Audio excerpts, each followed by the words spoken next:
Welcome back to this video series on motivators and values. As we've been talking about the Motivators Graph, if you have an assessment with us, then you should have a page that looks like this. And even though the colors are different, I've displayed it up here to make it easier to talk about. So when we look at the graph, most people will have two factors that are high, two that are moderate, and two that are low.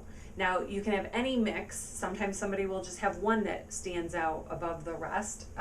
With this one, for example, this person has maybe one that's high, two that look moderate, moderately high, moderately low, and then low. They still have two that are higher than the others.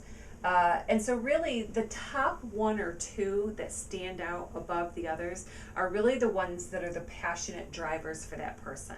So example, this person is very motivated by utilitarian and ROI, return on investment, with a secondary as theoretical. So you look at that and they're passionate about learning and taking in knowledge, and they're passionate about getting a return. So that looks like somebody who likes to earn to learn. Right? They want to learn about things, but they want to use that information. It's about the application of knowledge for them in order to increase their resources. On the lower side, whatever the lowest is, and this is really the standout for the lowest on this graph, that's almost like a demotivator for somebody. So that's something that somebody's actually indifferent to.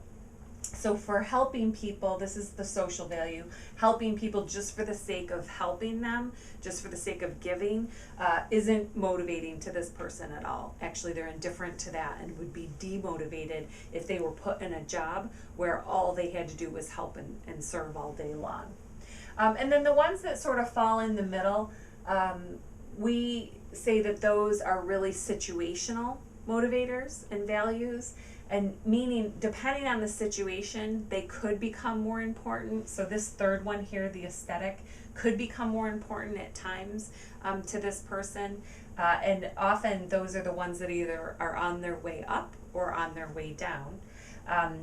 And so people say, well, how is that the case when values don't change, as we said in the original intro video? And they do change over time. So values can shift over time as things in your life change. As you go through significant emotional events, things will often things like that will often shift your motivators and your values. So for all we know, one of those, tests this person, assess them in 6 months or 12 months, they could be higher or lower, depending on what's changed in their life.